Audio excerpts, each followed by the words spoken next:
Hi, I'm Fred. And I'm Stacia, and together we're Stone Gardens Farm in Shelton, Connecticut.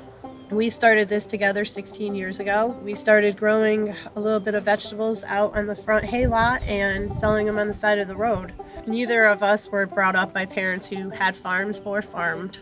Just something that through high school that each of us found that we both loved agriculture, loved farming, being outside, working with the land.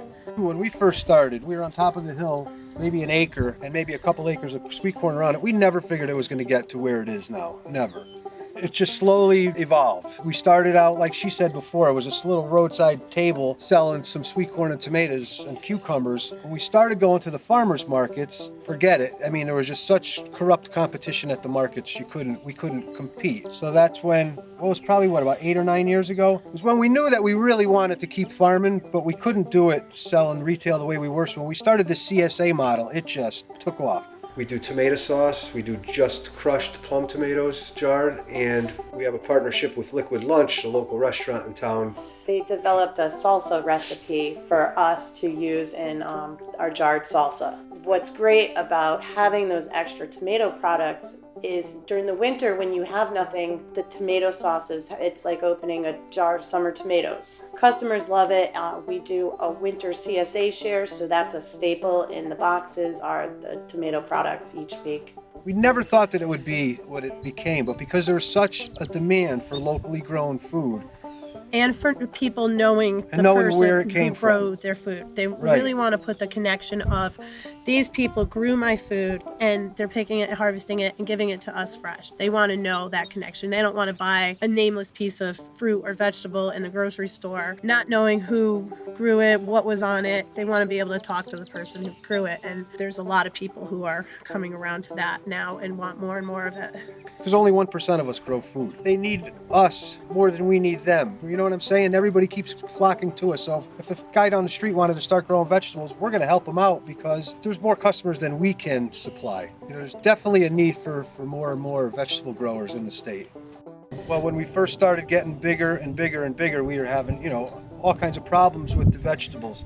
Jude Boucher, the IPM specialist for UConn, happened to be driving by going to a farm up the street, and he saw our sweet corn sign, and he asked the farmer up the street, "Oh, who's the vegetable grower down the street?" And Jude showed up here with his beat up old van and a handwritten business card, and we're like, "Who is this guy?" And we started communicating with him and coming out, and he just taught us a lot about how to grow sustainably, using IPM. Without Jude, we wouldn't be doing what we're doing either. He helped us out an unbelievable amount.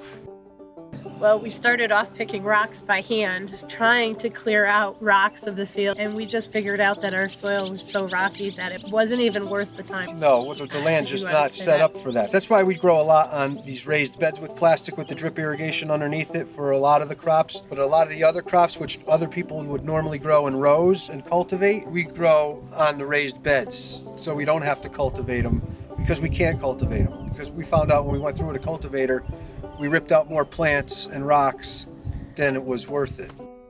So being married and working together is definitely a challenge, to say the least.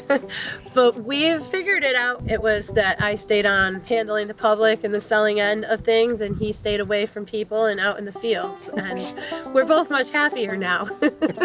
We know what role each other plays. I know what she does and what she has to do. She knows what I do and what I have to do, and we don't bother each other. And we expect the other one to do their part. It's a lifestyle choice to want to grow vegetables. But I think where we are now, it's a very comfortable position because we are able to grow enough food to pay all of our bills through CSA members, farmers markets, our farm stand sales, and that the bills of the farm are being covered and we're actually able to pay down our mortgage and save some money and set some stuff aside, which is a really comfortable place to be. And to me, that's successful. You don't give up. Like people telling you that you can't do something, the best part about proving them wrong is proving them wrong. Proving them wrong. That's just the best thing.